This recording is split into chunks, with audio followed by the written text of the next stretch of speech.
Ìpínlẹ̀ Èkìtì, ìpínlẹ̀ Ẹ̀yẹ́.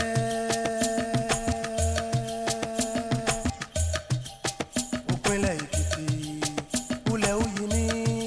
Ìpínlẹ̀ Èkìtì, ìmọ̀ ti gòkè àgbà o. Ayé ayé a ò láyé ọmọ fáyé. Set that ball rolling. My name is redefining. Ìpínlẹ̀ Èkìtì, ìpínlẹ̀ Ẹ̀yẹ́. Hello and welcome to Ekiti On The Move this week. I am Ounje Arugbo. The office of the First Lady of Ekiti State has continued to be a place of restoration, succor, and empowerment for many in the state, especially women, children, and the elderly.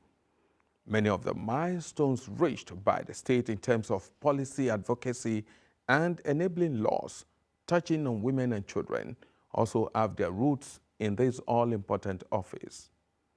The laudable achievements of the office of the First Lady is our focus this week, and that will be after our quick takes.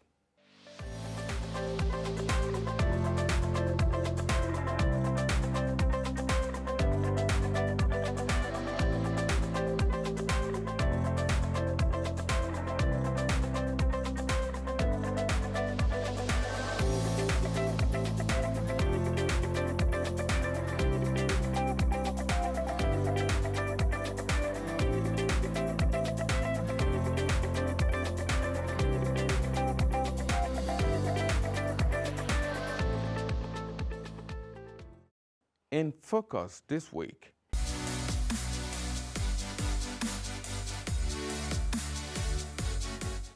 Office of the First Lady, deepening the gains of good governance.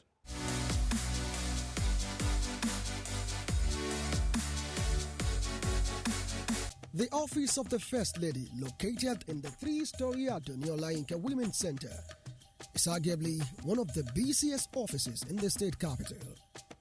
For many, the office represents a Mount Carmel where they can seek refuge, comfort, protection, succor, and a voice. Why the Ekiti On The Move Women's Center is a beehive where people, especially women, throng to meet with the Mother General, who is always on hand to listen and extend a helping hand. The First Lady is always out to ensure that many more people are reached.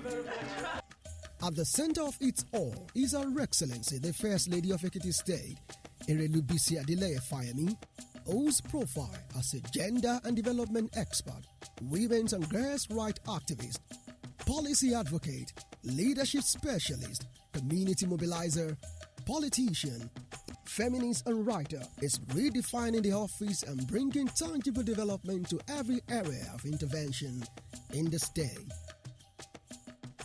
The period between 2010 to 2014, during the first term of Governor Adeleye-Fayemi in office, could be referred to as a watershed in gender mainstreaming and policy advocacy for women and girl child in Ekiti State through the activities of the Office of the First Lady.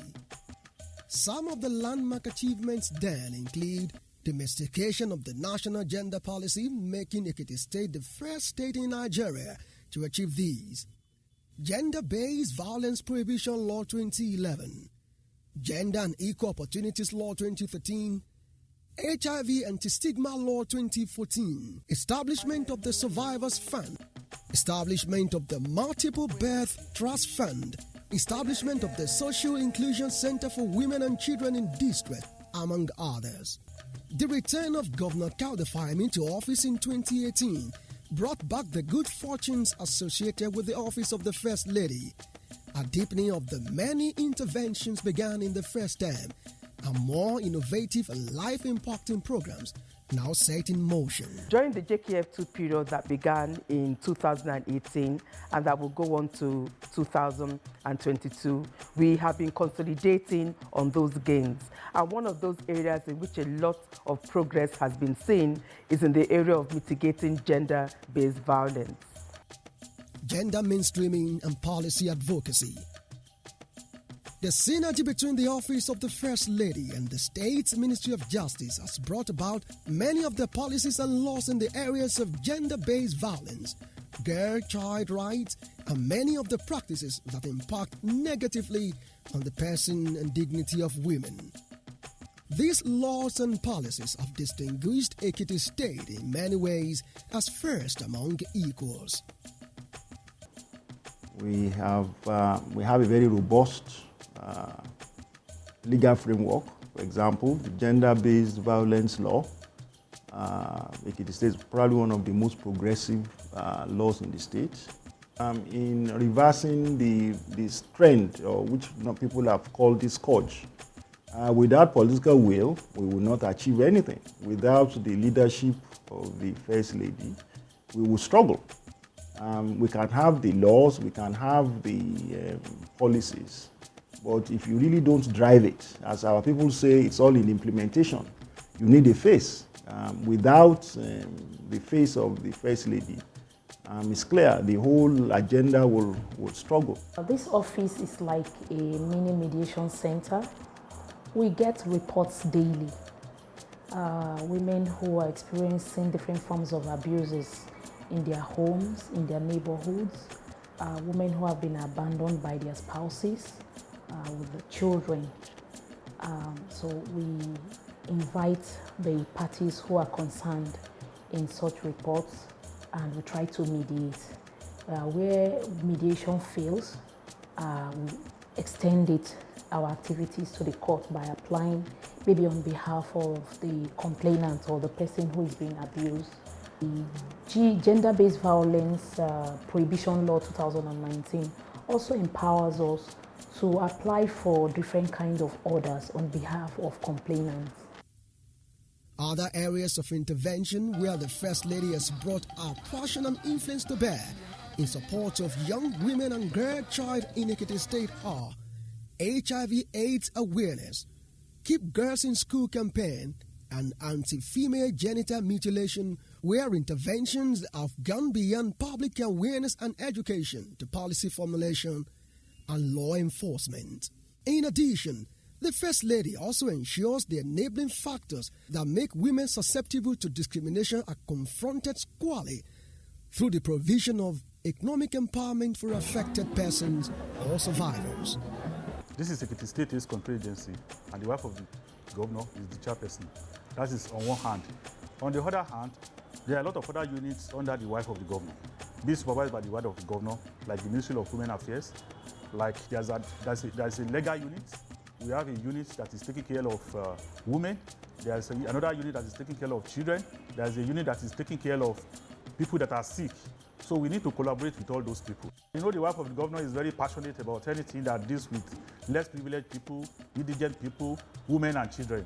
So anytime there is any program that has to do with welfare of women, children and other people, set of people in the society, most especially vulnerable people, Ekiti State Control Agency is always involved so that the rights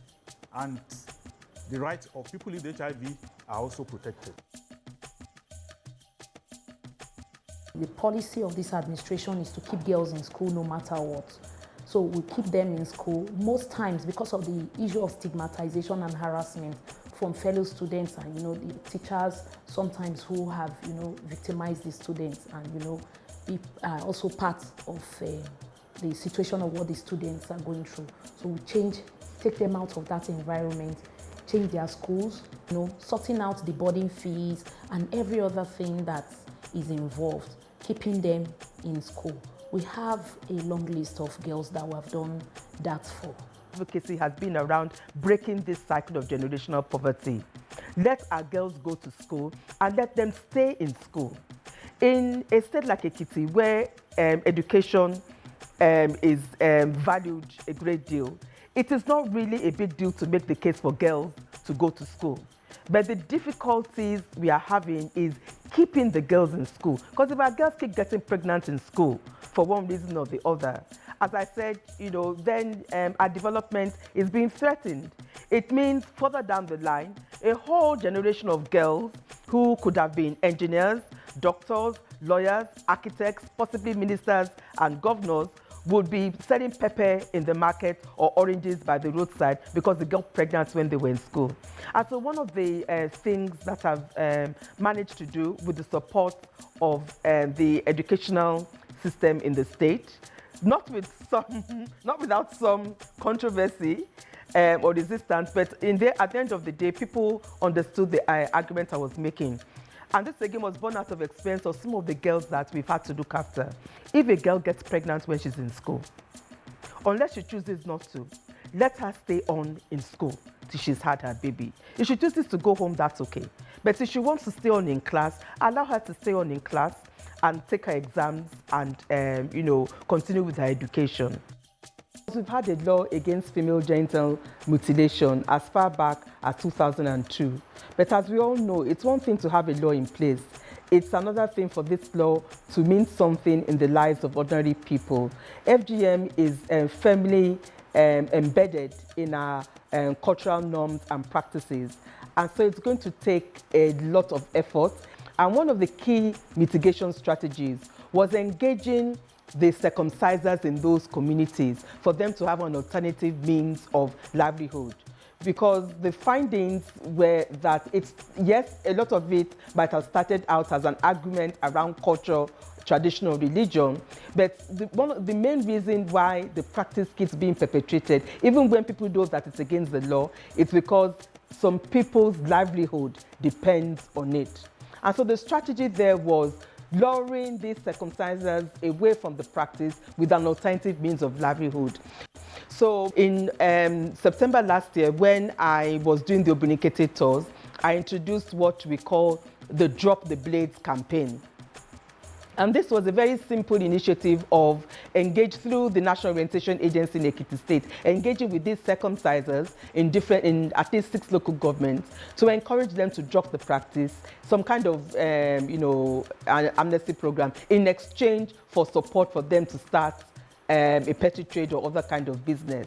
And we were very pleased to note that at least 120 women stepped forward from these different communities, literally dropping their blades in the full view of everyone in their communities, saying that not only would they stop the practice and take up something else, but they were prepared to be ambassadors to other people in the community who were still doing the practice. And that for me was very encouraging. And UNICEF was so pleased with this innovation that they recognized His Excellency and myself this March when we had the Ekiti Gender Summit.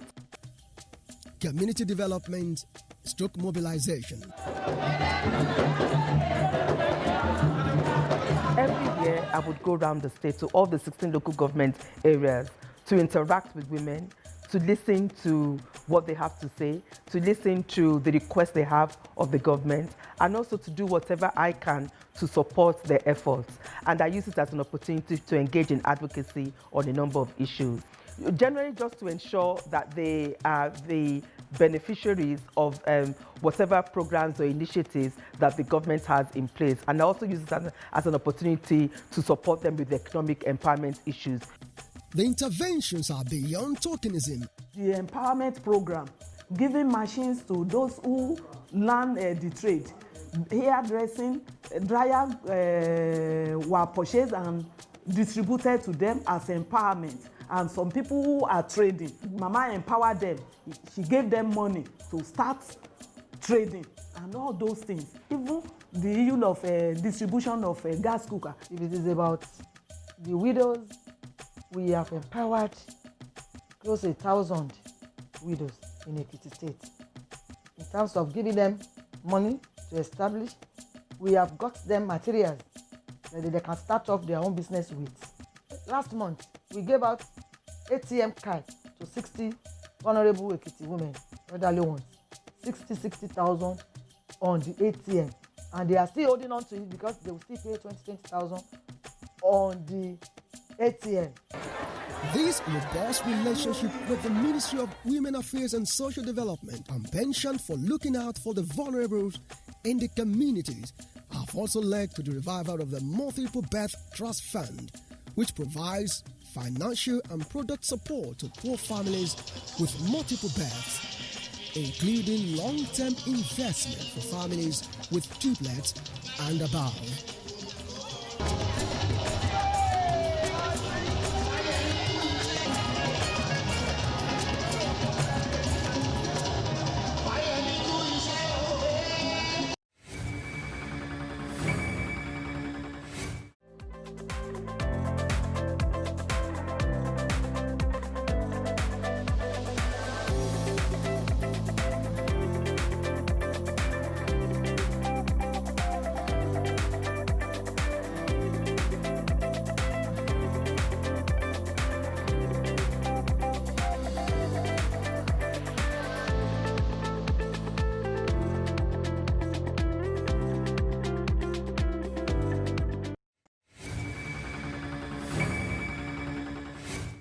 why the elderly outreach program of the Office of the First Lady stand out as a significant intervention that have restored life and hope to indigent old people across the state.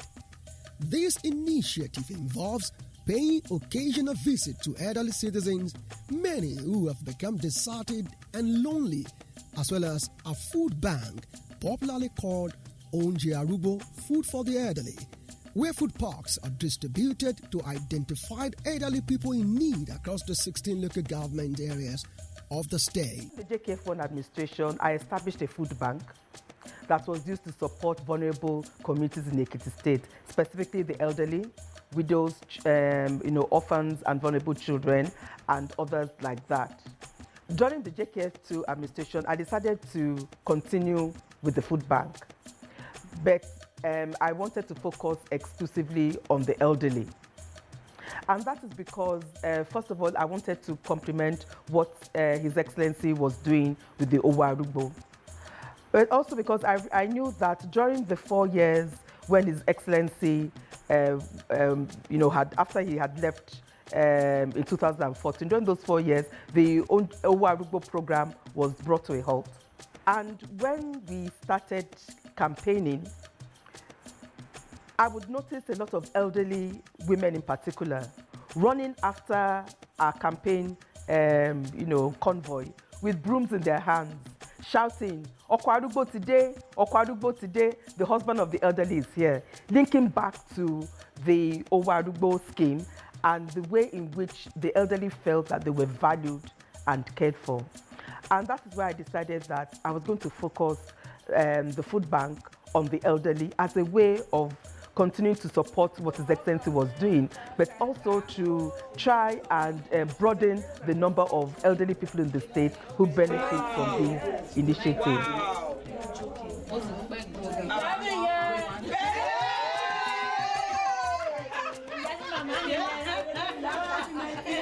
For the vulnerable Alugbos, especially the ones that are childless, the ones that their children are not really well-to-do, or maybe out of sheer ignorance, they've just forgotten their aged ones at home. A lot of them are languishing in the villages. So those are the specific people that we target. In fact, aside Ounje Arugbo, we have a few of our Arugbo that are childless, especially the ones that are childless. They are the ones that we target. And we try to see if their living condition is okay. If it is okay, we leave them there and still try to provide some other amenities to make them comfortable, just to make them feel, even if I don't have a child, it does not mean I cannot be taken care of, does not mean that I cannot be honored. The story of late Mama Jola Adeosho clearly showed the significance of this initiative and its timeliness in the life of the elderly one. It was as part of the registration exercise for the Ounje Arugbo program that we came in touch with the late Princess Jola Adeosho, Mama Osho as we used to call her before she passed on. My team went to Ikere Ekiti to take down the names of the elderly people who were qualified to be a part of the Ounje Arugbo program. And when her name was called, she was not around. So they were advised to go to her house because she was a very old woman and people felt maybe she was too frail to meet them at the registration center. So my people went to look for Mama Osho. It took them almost 20 minutes. It took 20 minutes for Mama Osho to open the door. And when they entered the place where she was staying, they were shocked. It was no better than a pigsty. They were shocked that a human being could be living in a place like that. And she was all alone. There was no one around her. And so the story unfolded that she did have children back, way back, maybe 30 or 40 years ago.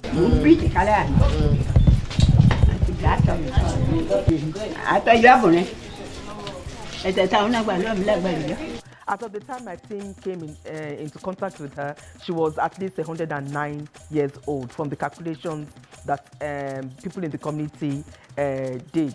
She had children who passed away a long time ago, and when they passed away and there was no one to look after her, she had no children, no grandchildren. So she kept slipping, into abject poverty. And people in the community started to taunt her and tease her as a witch.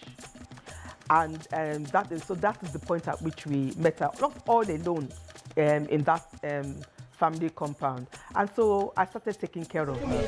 This is much better, right? Far. We have the before and now. And after. Yes. Okay. And when she passed away at the end of January, we made sure that she had a befitting funeral.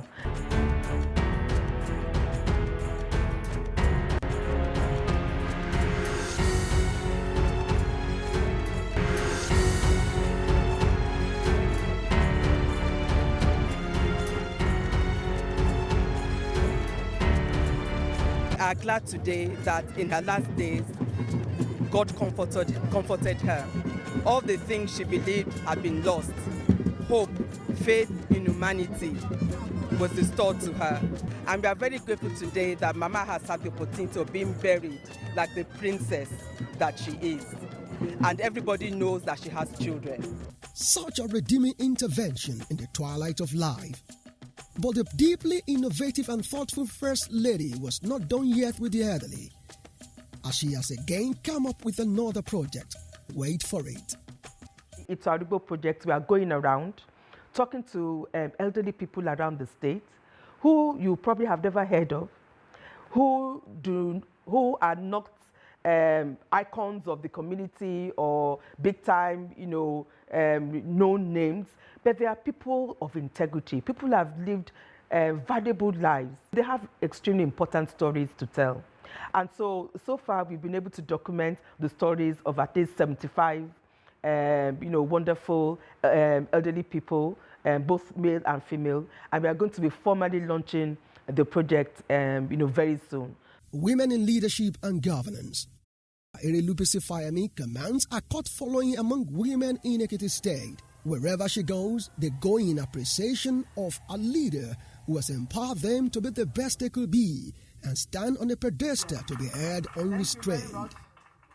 With initiatives like the Forum of Women in Politics, Forum of Spouses of Ekiti State government officials, and Young Women in Politics, a network of over 6,000 young women involved in politics, Erelu Bisi Adeleye-Fayemi provides leadership opportunities and engagement for Ekiti women who have never had it so good. The bargaining power of women in Ekiti today is not the same thing. When you look at their lives, because what's paramount to Erelu is she wants to see women developed. She wants to see them having food on their table. And when you now look around, you see that is what is happening in Ekiti today. If you come to International Women's Day or Women's Summit in Ekiti State, you will know that we have women.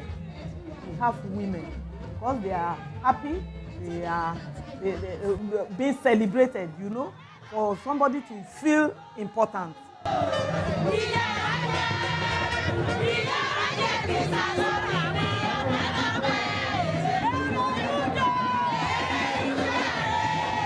Mama is the Mother General in the Ekiti State. The office of the First Lady being coordinated by Erelu. In fact, we have it very, very good with her.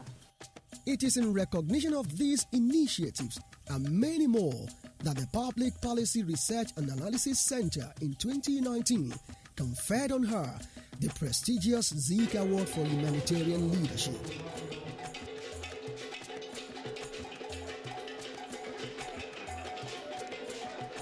Ekiti Fashion Show. Always looking out for the opportunities and exposures for young people in different spheres of life. Erelu Bisi Adeleye-Fayemi, as the Global Ambassador of African Fashion Week, London, organized the Ekiti Fashion Show in 2019. The Ekiti Fashion Show, as part of the Ekiti Entrepreneurship Week 2019, was absolutely fantastic. It was such a huge success. And the people from the Africa Fashion Week London who came to observe, as well as members of the Federation of Fashion Designers in Nigeria, FADAN, they were so impressed. And so a couple of gains have been made from that. First of all, we now have a formally established Ekiti State chapter of FADAN. We have our own Fadan chapter. Then we were able to, they invited a number of our designers to Lagos to be part of Africa Fashion Week Lagos in December last year. And so I accompanied them to Lagos to be part of that show, and our designers did extremely well.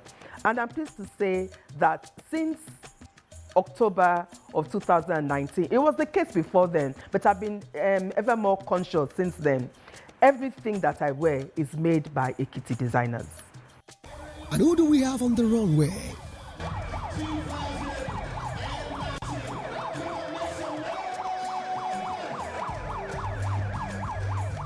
Bringing our multiple competencies and multifarious experiences to bear in our role as the First Lady of Ekiti State has created a standard for not a few to aim at, but to also reflect upon. However, for the First Lady, humanity is the watchword in and out of office, as everyone gets a chance to prove his or her mettle. Wow, what more can a people ask for from a First Lady who knows and acts before asking? Better days are indeed here. Kudos to our Erelu Bambam. That will be all today on Ekiti On The Move. You can watch this episode and previous ones on our YouTube channel, Ekiti On The Move. You can also send your feedback via our social media platforms showing on your screen. Till next week, bye for now.